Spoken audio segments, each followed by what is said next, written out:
All right, guys, here's a quick rundown on Leonardo AI's image guidance feature, and I'm going to show you how this works. I've already been trying it out, making some interesting stuff, as you can see. This is Sam Gorski from Corridor Digital. I was doing some fun stuff with that. Let me go back to using ScarJo. All right. Now, I have to apologize in advance. I am having some internet connectivity issues, and it's what stopped the stream. So I'm going to run through this really quick and show you guys what I've been using. So for those of you guys who follow me on X, if you don't, go follow me on X. I'm constantly putting out stuff and playing with a lot of the different AIs. I have access to a lot of different beta stuff. So if you're really interested in checking out a lot of the stuff, a lot of the newer stuff and new techniques, new workflows, things of that nature, come and check me out. So I am using what they call the image guidance feature, and right now I'm in the legacy mode of AI, Leonardo AI. If you do the newer version, there's a different way to do it, and I'll show you guys how to do that in a second. But if you're using the older version, this is what it's going to look like.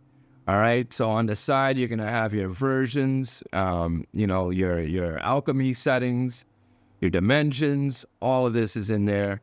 I'm going to go ahead and drop this into a cinematic style. These you can't use while using the alchemy and SDXL. So I just leave that alone. Now you're going to notice that when you turn these things on, and you may not have access to all four of these, I think that was something for folks that have, like I myself am a creative partner, but I think even if you subscribe, maybe you get all of these.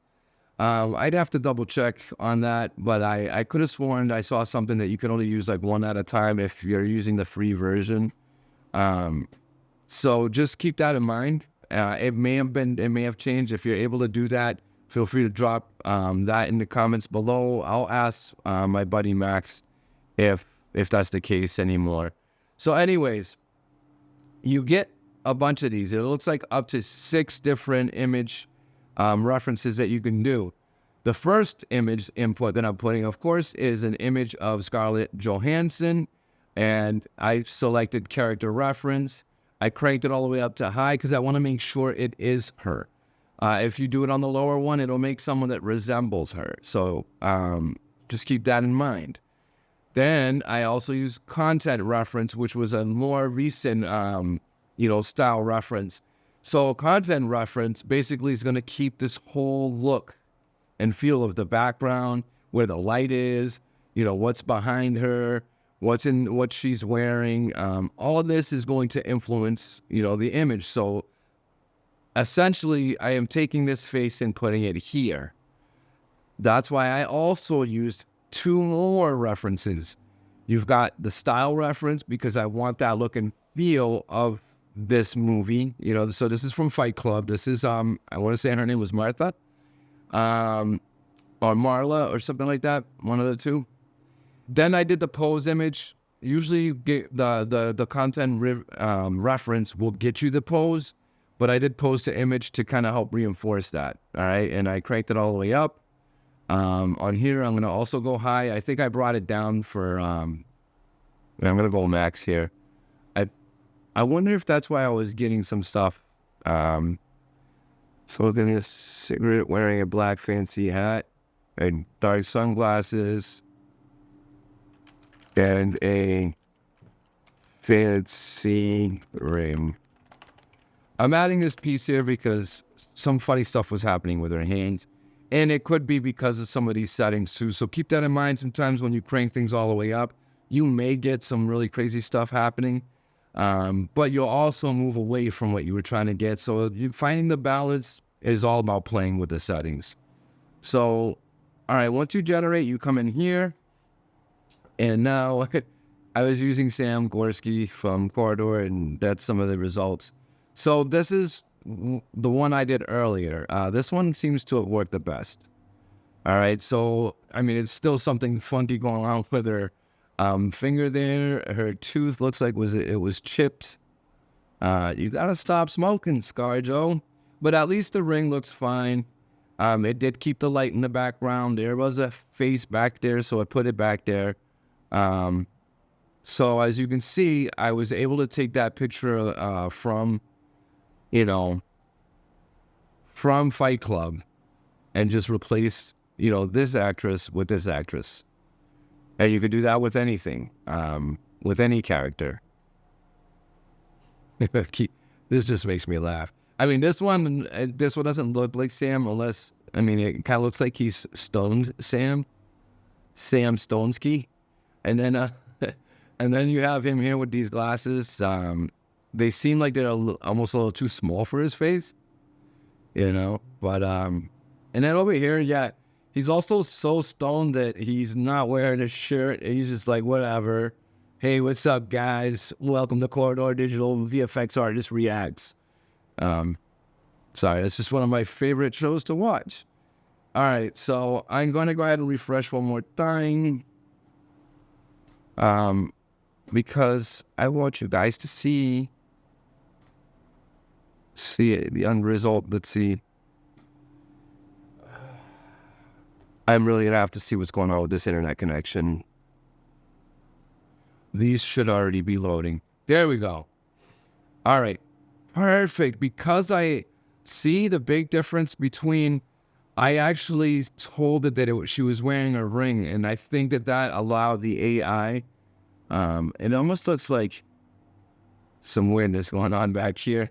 I don't know what that is. Is this a huge bottle? The light is gone. But this is definitely Scarlett Johansson. The fingers and hand look much better. Although her thumb is like way over here. But, yeah, because I told it that she's wearing a big fancy ring, it's no longer making this, look weird. Let's check out this one. Oh, that was the same one. There. All right. So again, this is something that can be fixed in Photoshop. We're not getting the light over here anymore. And it doesn't look like she's in, where I asked her to be. She's not in a therapy. Or maybe she is in a therapy's office, a therapist's office. Therapy office. I don't know. Whatever. So, that's it though. This is pretty much, using image guidance in a nutshell, so check these all out. There's all kinds of different types of image input that you can use: style, content, character, depth, edge to image. You can use the pose to image, text input, and image to image. So feel free to play with that, and you can combine that with elements. Elements are LoRAs that, give you a specific look. So you can combine a couple of these LoRAs and you could just get crazy with it. What I would say is just be careful with, with the settings. I always start on a lower setting and then kind of crank it up from there and try to get to where I want to. If you have it all the way up, or if you have it like midway, you might, and I guess you could work your way back, but it's just easier if you start with a lower setting and then crank your way up. And from there, then when it starts to get crazy, you can stop and keep it at that setting right before. But yeah, using these and multiple image inputs is going to be able to help you gain more control over your image output. So again, just keep that in mind. So I gotta go fix my internet. Let me go ahead and stop recording here. I didn't want to make a really long video. I already did that on the other two and they came out too long. So thank you guys for watching. Hopefully I'll get this stuff figured out by Friday. So come back on Friday, or at least come to my X space, and I'll go ahead and post out there, what the status is. I'll keep you guys updated. If not, again, Mondays are going to be my day that I'm going to look to do the stream. So Monday around 1 or noonish, I'm going to try to do that consistently, and I'll also post the video out afterwards. So if you want to go ahead and watch that, you'll have access to that. All right, well, thank you guys for coming by. Catch me on the X Space. See me on Instagram. Stay creating. Keep crushing it. And I'll talk to you guys later. Peace.